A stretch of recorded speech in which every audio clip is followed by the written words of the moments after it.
Hey guys, it's Mikkel Moose, and today I will be doing a request from Madeline Harris, who asked me to show how to make a doll skirt from a circle loom. And I don't know if I mentioned that I had a circle loom, or if Madeline just knew that I had one. But I do have multiple circle looms, actually. I got them a couple years back, actually, and I really got into them for a while. And then I got back into sewing, and that's kind of actually when my channel started. And then I got back into crocheting, and the sewing's kind of been less and less been showed on my channel, and more crocheting's been on there.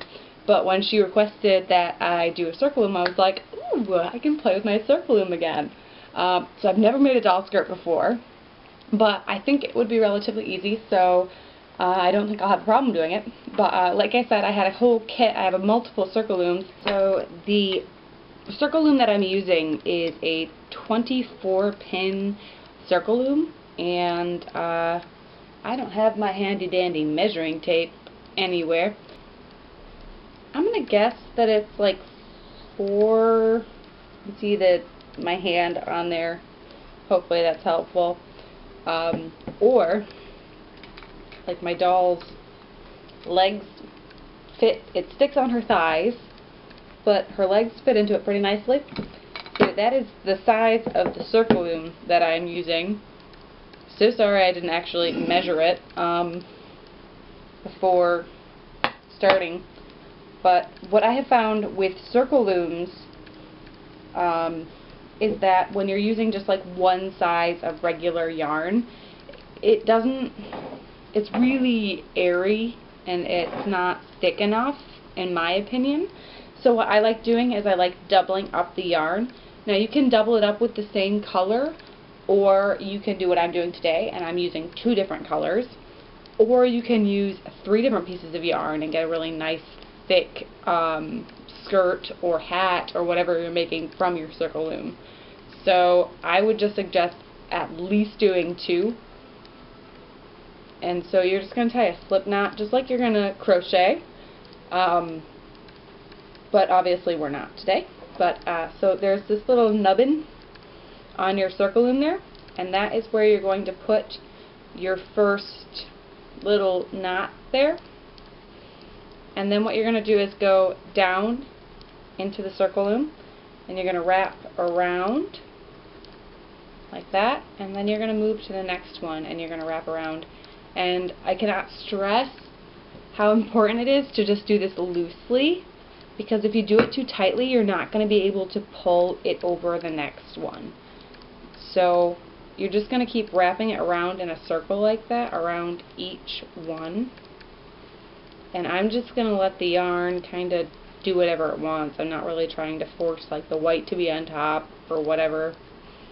Just loosely wrapping it, and whatever the yarn does, it does. So we'll see how that turns out. I thought blue and white would be nice. It's winter. We've got a lot of snow here in Michigan. A lot. Yeah, so just go around and wrap it. Wrap it. And now that I've reached the beginning again, I'm going to go and do just one more.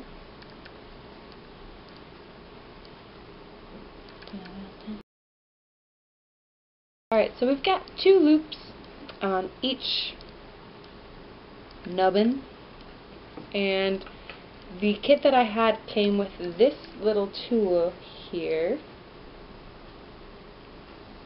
and on the circle loom there is this little indentation. You can see that.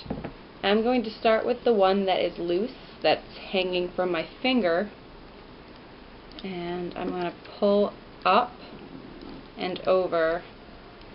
And if you've done it too tightly, it will not go over very easily. You will have to struggle to get it to go over.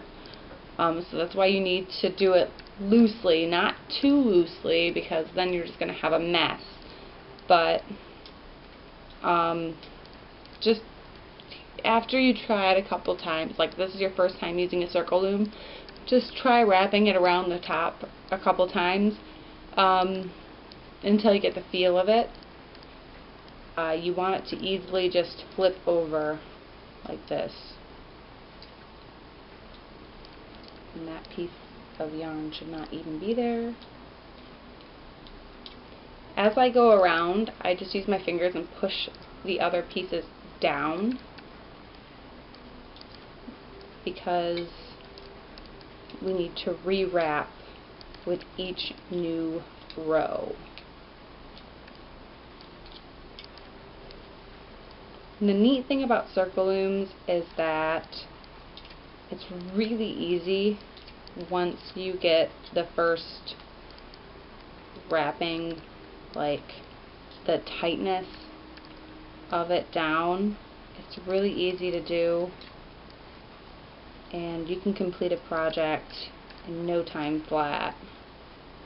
Alright, so I've finished the first round, and all I'm going to do is go from my tail here, and I'm just going to start wrapping again.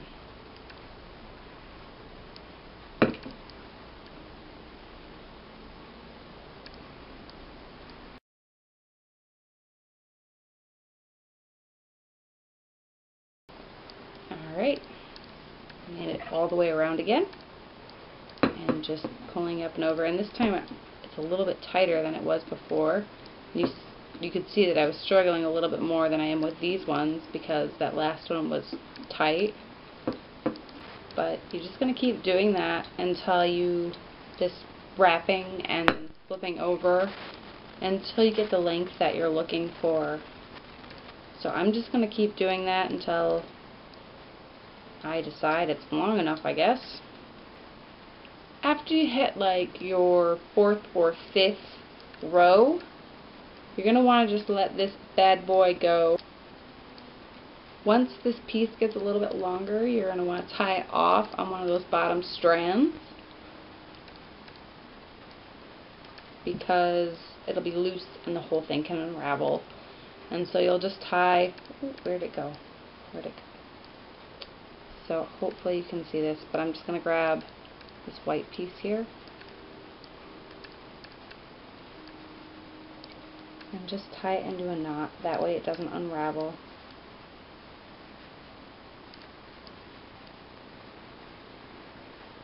There we go. So now it's into a little knot. It's sticking out a little bit, but once I stretch out the fabric, it will tighten more, so you won't be able to see it. But now it won't unravel. Alright, so I've done 18. I've gone around 18 times. I'm going to do it one more time, and that is the final time, so 19 times around.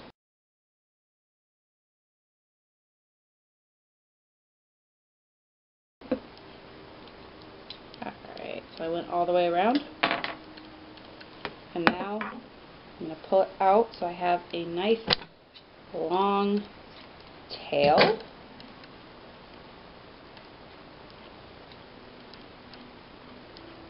And I'm just going to wrap it over, pull that over, and then pull this tail, if I can get it, all the way through. And then I'm going to move on to the next one and just continue all the way around. And just so you know, this is actually the exact same thing that you would do if you were making like a hat. But you would just tie the string really tight. Ooh, uh-oh. The blue one didn't go over.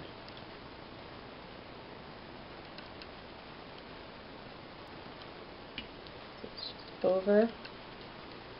I'm going to lift that one over, and then I'm just sticking it underneath those two pieces and pulling. So I've got the last one here, and I'm just going to pull it over, and just exactly like I've been doing the rest of them, and then pull that one out.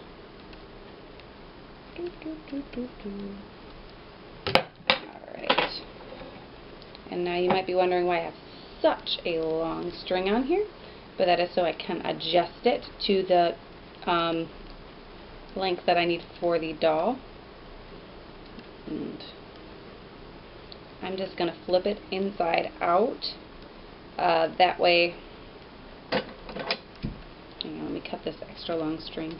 That way that little curved in lip on the bottom, because generally when you use a circle loom, for some reason that bottom always curls in.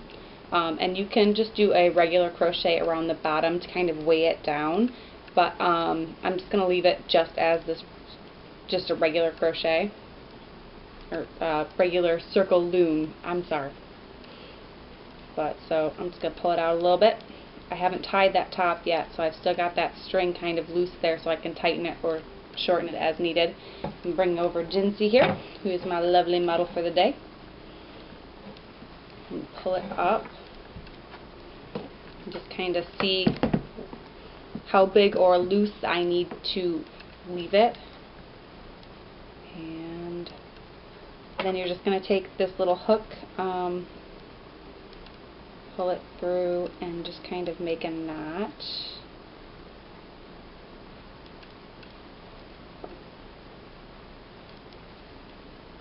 And I think I did definitely overkill on the extra string on the bottom there, but better too much than too little, right? Oh. Tying a knot with that thing is impossible. I'm just going to use my fingers.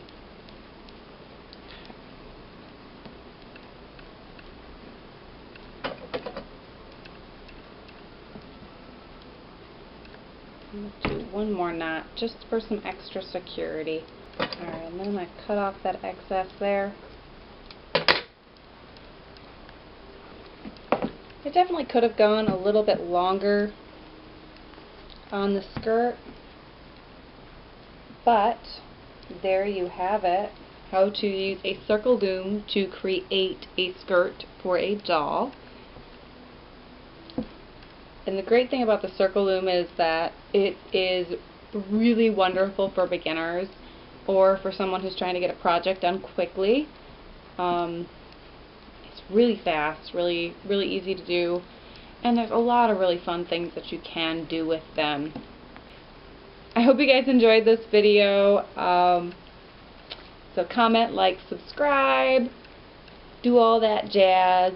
If there's anything that you would love to see, or if you enjoyed the circle loom and you want to see some more stuff that you can make with the circle loom, like we could do dresses or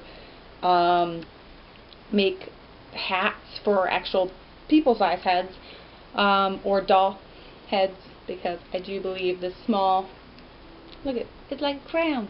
I do believe this small circle loom here would be perfect for making doll hats as well as skirts or dresses. So just comment down below if that's something you'd be interested in seeing, and thank you guys so much for watching. See you later. Bye.